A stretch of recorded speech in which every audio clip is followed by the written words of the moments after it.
So this lecture is going to look at the two main areas of colonization in the early 1600s in the North American British colonies. First, looking at Virginia, started in 1607, and then looking at Massachusetts Bay, started in 1630, about a decade after Little Plymouth was started as the first outpost in New England. We're going to look at the development throughout the 1600s to determine in what ways did these both British colonies actually end up so differently about 70 to 90 years after their original founding. First, we're going to look at the development of the greater Jamestown area in the Chesapeake in Virginia. Now, men, and really important part to remember is that it was men, came to Jamestown starting in 1607 looking for riches. This was all part of a commercial enterprise, joint stock company, where men in Britain pooled money together as an investment to send adventurers to this new world to try to find gold so that the investors then could turn a profit.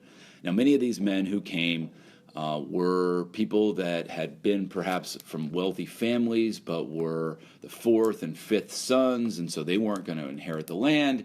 And since they weren't going to inherit the land, they ended up in cities, and the cities weren't working out for them. So they ended up coming to the New World. Now, these men were not predisposed to any real hard work, and that's going to prove to be a major issue when, in fact, they don't really find gold, and in order to keep the whole fort functioning, they actually need to do real work, which they don't really want to do. Complicating matters in Jamestown is the fact that they landed smack dab in the middle of what is known as the Powhatan Confederacy, a loose confederation of tribes that at times they warred with, at times they had truces with, but generally speaking, the main problem they're going to have with the Native Americans around them is as they need land, once they figure out tobacco, they're going to be constantly warring with them. Now, it's important to realize that even though they didn't find gold, they found brown gold. So within about 5 years after struggling through some starving times where they were eating rodents and perhaps digging up corpses to gnaw on, John Rolfe perfected this new version of tobacco that was far more palatable for people to smoke back in Britain and became very, very popular. Now, this is really the turning point in the Jamestown colony. Once they figure out tobacco, they really have a commercial entity that is going to help sustain them. And it's going to lead to some really important developments. One of which is tobacco is one of those crops that as you grow it, it ruins the land. So you constantly need more and more land. And hopefully remember they can't go east because they're already on the East Coast. So they're going to constantly be penetrating further and further west. Now, not only does that create issues with Native Americans, but what it's also going to require is they need more laborers. And so there was an original attempt to maybe try using Native Americans, and that didn't work. So they settled upon the idea of using indentured servants. Now, these are poor whites that came from Britain. They got their way paid on a ship across the Atlantic. And their deal was that they would get food, they'd get clothes, they'd get shelter. And for 5 to 7 years, they would work basically as slaves, but the different part than slaves is that after their 5 to 7 year indenture, they would be freed. At that point, they were supposed to get tools, and they were supposed to sort of be set on their own. Now, this is actually something that didn't really happen, which is going to later lead to great disenchantment, which is going to result in Bacon's Rebellion in the 1670s. But what we want to consider here is the fact that this area was not generally very religious. It was nominally Anglican, which means Church of England. So they weren't breaking away in any sort of religious sense. And when you come to think of their education in the South, there really wasn't an emphasis on building any sort of educational system. If you were wealthy enough, you sent your kids back to England to be educated. And when it came to politics, the fact that when you were really expansive, namely you had to keep going out and out further and further in terms of your land, there was no possibility of really having any sort of direct democracy. So you see the creation of representative democracy. which we see first in 1619 with the development of the House of Burgesses. The idea here is that people would elect somebody to speak for them in the House of Burgesses.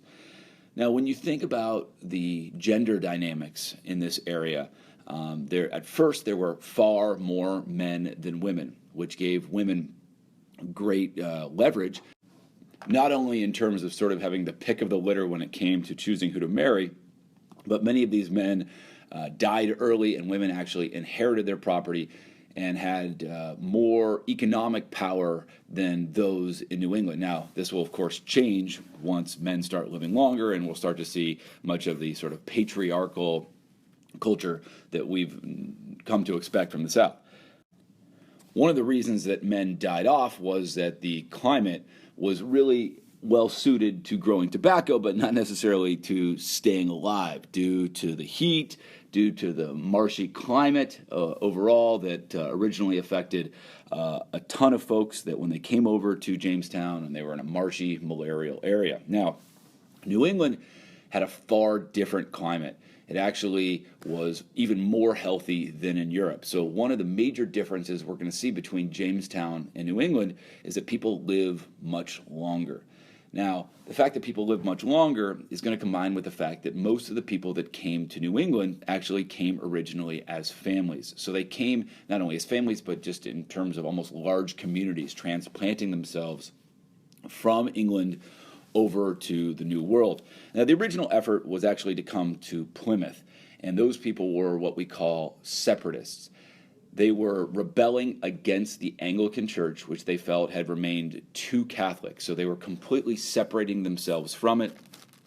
The people that came 10 years later, Mass Bay, these people were non-separating Puritans, which is a distinction that means they were trying to reform the Anglican Church, but reform it from within, despite the fact that they were going to go all the way across the Atlantic to execute this reform.